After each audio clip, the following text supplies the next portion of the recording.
शादरा जिला विकास समिति की बैठक में अतिक्रमण पर अवैध गतिविधियों पर चर्चा, सख्त कार्रवाई के आदेश। शादरा जिला विकास समिति की बैठक संपन्न हुई, जिसमें मुख्य मुद्दा जिले में हो रहे अतिक्रमण पर केंद्रित रहा। पिछली बैठक में जिले के उन क्षेत्रों को चिन्हित किया गया था जहां अतिक्रमण की वजह से लोगों को काफी परेशानी का सामना करना पड़ता है। इन क्षेत्रों में मानसरोवर पार्क के लालबाग, शादरा मेट्रो स्टेशन के पास, अशोक नगर कार मार्केट, अशोक नगर चप्पल मार्केट, जीटीबी अस्पताल रोड और नत्तू कॉलोनी से जीटीबी लाल बत्ती तक का रोड शामिल था। देखिए, शादरा जिला विकास समिति 5 अगस्त के बाद बैठक हुई है और इस बैठक में सभी डिपार्टमेंट्स के अधिकारीगण आए हुए हैं। उसमें जो विषय हैं जो जनता से जुड़े हुए हैं उन सभी विषयों पर चर्चा चल रही है और चर्चा भी हुई है। जैसे एनक्रोचमेंट एक बहुत बड़ा विषय है। एनक्रोचमेंट एक ऐसा विषय जिस पर दिन प्रतिदिन कार्य करने की जरूरत है और इसमें एक विषय पर ये बात सामने आई। डीएम महोदय ने भी कहा कि जो वहाँ के एलआई है और बीट ऑफिसर्स है उनको रिस्पॉन्सिबल ठहराया जाएगा, क्योंकि बिना उनके ये एनक्रोचमेंट हटाना बहुत मुश्किल काम है। क्योंकि जब तक डर नहीं है तब तक समस्याओं का समाधान नहीं है। वैबिन प्रीत नहीं है, जैसे होता है ना कि इसी तरह से ये काम होना चाहिए। और एनक्रोचमेंट रोड से हटती है, लीगल पार्किंग रोड से हटती है, लेकिन उसके लिए संसाधनों में जो 27 साल में पिछली सरकारों ने इस तरह की अव्यवस्था कर दिया पूरी दिल्ली को कि कोई भी जगह नहीं छोड़ी है सरकारी जहाँ पर एक पार्किंग बनाई जा सके या कोई इस तरह के संसाधन उपलब्ध कराए जा सके जो कि समस्त समयबद्ध तरीके से किया जा सके। टाउन वेंडिंग कमेटी नहीं बनाई गई, कितने लोग रोड पर खड़े होंगे, नहीं खड़े होंगे। तो आज एक दिल्ली इस तरह से पूरी घेर दी गई है। अवैध एनक्रोचमेंट है, आपके साथ में अवैध निर्माण है, या जितनी भी सरकारी जमीन है, सरकारी जमीनों पर अनेकों अनेक कॉलोनियां खड़ी हो गई जो कि सरकार की मिली भगत से 27 सालों में हो पाई। और आज एक समस्या का समाधान करने के लिए हम सब विधायक प्रयासरत है दिल्ली के यशस्वी मुख्यमंत्री श्रीमती रेखा गुप्ता जी के नेतृत्व में, और हम सब कार्य कर रहे हैं, लेकिन समस्या को समाधान थोड़ा समय लगेगा। सर, आपके इलाके में कितना अतिक्रमण है? अतिक्रमण है, मैंने कहा कि 2 तरह की एनक्रोचमेंट है। एक तो रोड पर एनक्रोचमेंट है, दूसरी बात है कि आपके जो एमसीडी के डस्टबिन्स रखे हैं जिसमें कूड़ा रखा जाता है वो नहीं होने चाहिए। लेकिन उन्होंने भी अपनी समर्थता इस बात को जताई है कि हमारे पास जगह नहीं है, और जगह नहीं है तो सरकार को, मैंने बताया ना 27 साल की सरकार में, पहले कांग्रेस की सरकार रही 15 साल और 10 साल अरविंद केजरीवाल की सरकार रही। जनसंख्या के दबाव इतना बढ़ गया कि उन्होंने उन संसाधनों की परवाह किया नहीं और एक झूठ की राजनीति करते हुए ये समस्याएं आज है। हम चाहते हैं इसका समाधान करना, भारतीय जनता पार्टी प्रयास करते हैं और हम भी सब प्रयास करते हैं। उसके बाद देखा जाता है कि दोबारा कर दिया जाता है। देखिए, यही तो हमने कहा ना कि अभी उन्होंने कहा भी, आपने सुना भी होगा डीसी साहब ने, कि हमारे पास व्यवस्थाएं की कमी है। बताया ना 27 साल में जो सरकारें, 2 सरकारें नहीं, उन्होंने दिल्ली को नरक बना दिया उन दोनों से। भाजपा की सरकार है, जो होता है वो हटा दिया जाता है। 100% सुनिए बात, मैंने क्या कहा ना, एनक्रोचमेंट हटाने के लिए संसाधनों की आवश्यकता है। संसाधनों के लिए जगह जैसे एक बहुत बड़ा पॉइंट है। जगह ही नहीं छोड़ी है। आप देखिए कहाँ ले जाकर गाड़ियों को खड़ी करे, कहाँ ले जाकर उन रेडियो को उठाकर रखें उनको। आज एक बहुत बड़ी एक समस्या हो गई है 27 साल में। पहले कांग्रेस ने बेड़ा गर्क किया दिल्ली का, अब आम आदमी पार्टी ने 10 साल में बेड़ा गर्क किया। उस बेड़ा गर्क को तो अब धीरे धीरे ही समाधान होगा, एक दिन में संभव नहीं है, एक दिन में संभव नहीं है। जिले के विकास से रिलेटेड बहुत सारे मुद्दों पर बातचीत हुई और विकास के साथ साथ में जो हमारे जिले की समस्याएं हैं, जैसे इस समय पोल्यूशन की समस्या है, सारे दिल्ली की समस्या है, हमारे यहाँ की भी है, ट्रैफिक की है, इंक्रोचमेंट की है, और बच्चों और महिलाओं के पोषण की है। इसके साथ में अगर कहीं पर इंक्रोचमेंट है उसकी है, इलीगल कंस्ट्रक्शन की है। इन सारे मुद्दों पर सारे विभागों के साथ में बातचीत हुई। बहुत ही सौहार्दपूर्ण वातावरण में ये मीटिंग संचालित की गई और हमारे विभाग के सारे अधिकारियों ने ये एश्योरेंस दिया है कि वो अपने कर्तव्यों का निर्वहन करेंगे और जल्दी से जल्दी उन मुद्दों को सुलझाने का प्रयास करेंगे जो यहाँ पर आज की मीटिंग में डिस्कस हुए। कितने लोगों को शोकाज नोटिस देने का उद्देश्य केवल जगाने का है कि सारे लोग अपना काम कर रहे हैं, अगर किसी से कोई चूक हो जा रही है तो उसको सुधार लें। तो जो जिन भी डिपार्टमेंट्स का जो है नज़रिया ये देखा गया कि वो पीछे चल रहे हैं, उनके काम में थोड़ी सी और बढ़ोतरी होनी चाहिए, काम में सीरियसनेस दिखानी है, ऐसे अधिकारियों को शोकाज नोटिस इशू किया गया। या फिर कहेंगे ऐसे फरियाद ही आए तो एक्शन क्या देखने को मिलेगा या पहले की तरह ऐसी मीटिंग? एक्शन हम लोग क्योंकि गवर्नमेंट के रूल्स रेगुलेशन से बंधे हुए हैं तो टेढ़ा मेढ़ा नहीं होगा, सीधा और सपाट होगा, एज पर रूल्स रेगुलेशन के हिसाब से होगा, फास्ट होगा, जल्दी होगा। पुलिसिंग की बड़ी नेग्लिजेंसी रहती है, हर मीटिंग में हम देखते हैं पुलिस के उच्च अधिकारी नहीं होते, आपने एक एक्शन लेटर लिखने की बात की है, क्या आप लिखेंगे?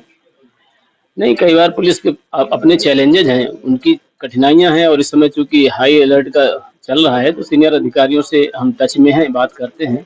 लेकिन जहां पर किसी अधिकारी ने कोई पर्टिकुलर स्पेसिफिक काम में कोताही बरती है तो उनके खिलाफ तो एक्शन के लिए लिखना ही पड़ेगा, पहले एक्शन कहाँ से लेंगे? खुद से। जिला विकास समिति शाहदरा की आज की मीटिंग में अनेक मुद्दों को उठाया गया, जिसके अंदर सड़कों पर अतिक्रमण, दैनिक उपभोग के सामान में होने वाली मिलावट, ऐसे अनेक विषयों को उठाया गया, जिसके ऊपर सकारात्मक चर्चा हुई। और अच्छी बात यह है कि हमारे जो नए डीएम साहब हैं, उन्होंने भी इन पर ठोस कार्रवाई करने का आश्वासन दिया और निर्देश भी दिए गए। हमारे जिले में हम पिछले कई मीटिंग से यह विषय उठा रहे हैं कि अवैध रूप से चलने वाले गेस्ट हाउस जो है वो युवा पीढ़ी को एक प्रकार से नशे की ओर धकेल रहे हैं। परसों एसडीएम शाहदरा श्री तपन झा के द्वारा मारे गए छापे के अंदर बाबरपुर बस टर्मिनल पर एक गेस्ट हाउस के अंदर अनेक नाबालिग बच्चे जो हैं वो नशा करते हुए पकड़े गए। हमारा इसमें कई मीटिंग्स में ये कहना है कि अवैध रूप से चलने वाले गेस्ट हाउसेस को सील किया जाए, इनके खिलाफ कानूनी कार्रवाई की जाए और उस गेस्ट हाउस को सील किया गया उसके खिलाफ एफआईआर भी कराई जाएगी। आज इस मीटिंग के अंदर ये तय हुआ। और माननीय डीएम साहब ने यह भी आदेश दिया कि सभी गेस्ट हाउसेस की जांच की जाए और जिन भी गेस्ट हाउसेस के अंदर नियमों की अवहेलना की जा रही है और इस प्रकार की असामाजिक गैर कानूनी गतिविधियां चल रही हैं, उन सबके खिलाफ कार्रवाई की जाएगी। एक विषय आया कि अभी कुछ रिपोर्ट्स इस प्रकार की आ रही हैं कि आने वाले समय में भारत जो है वो कैंसर की कैपिटल बनने वाली है और 15 लाख नए केसेस हर वर्ष आने वाले हैं। ऐसी कुछ रिपोर्टें हमारे संज्ञान में आई हैं और उसका एक बहुत बड़ा कारण मिलावट भी है। तो हमने जिला प्रशासन और सरकार को ये आग्रह किया है कि कोई एक ऐसी लैब यहाँ पर स्थापित की जाए जिसमें प्राइवेट व्यक्ति भी जाकर अपने को जो सामान वो उपभोग कर रहा है उसकी जांच वो वहां पर करवाई जा सके। होता यह है कि सरकार अपने सिस्टम से मिलावट की जांच करती है, मगर मैं क्या खा रहा हूँ, मेरे घर में क्या उपयोग हो रहा है, ऐसी कोई जांच की सुविधा अभी उपलब्ध नहीं है। हमने ये भी जो जानकारी दी है। एक शाहदरा जिला के अंदर जितने भी पार्क हैं, उन पार्कों के अंदर शाम को नशेड़ियों का जमवाड़ा हो जाता है। जगह जगह ऐसी शिकायतें मिल रही हैं कि नशा करने वाले वहां ग्रुप के अंदर बैठे रहते हैं। तो हमने पुलिस से ये भी बात की है कि ऐसे लोगों के खिलाफ कार्रवाई की जाए जो सार्वजनिक स्थानों पार्कों के अंदर नशे कर रहे हैं। और अगली मीटिंग से पहले ऐसे कितने लोगों के खिलाफ कार्रवाई की गई, ये भी जानकारी जो है वो उपलब्ध करवाई जाए। एक बड़ा विषय पूरे हमारी डिस्ट्रिक्ट में चल रहा है कि माननीय हाई कोर्ट के आदेश हैं कि जो भी प्रॉपर्टी बुक है उसके ऊपर बिजली और पानी का कनेक्शन नहीं दिया जाएगा। मगर देखने का में ये आ रहा है कि BCC building completion certificate issue किए जा रहे हैं ऐसी मकानों को और उसमें पानी और बिजली का कनेक्शन लगाए जा रहे हैं। और स्वाभाविक है कि जो गरीब व्यक्ति है, जो मैं तो स्पष्ट कहूंगा कि पैसा नहीं दे सकता है, उसके घरों पर अंधेरा है और इस प्रकार से अवैध निर्माण करने वालों के यहाँ कनेक्शन लग रहे हैं। तो उसको लेकर भी एक डीसी को कहा गया है कि अगली मीटिंग से पहले एक कमेटी जो है वो बनाई जाए और उसकी रिपोर्ट जो है वो सबमिट की जाए कि एमसीडी शाहदरा नॉर्थ ने और साउथ ने कितने लोगों को सर्टिफिकेट ऐसी बिल्डिंग कंप्लीशन सर्टिफिकेट इशू किया है और अगर नहीं किया है तो ये कौन लोग इशू कर रहे हैं, उनके खिलाफ कानूनी कार्रवाई की जाए। बात करें नत्थू कॉलोनी फ्लाईओवर का भी आपने कई बार नत्थू कॉलोनी फ्लाईओवर पर मैंने PIL फाइल की थी और मुझे लगता है कि बहुत जल्दी नत्थू कॉलोनी फ्लाईओवर का समाधान होने वाला है।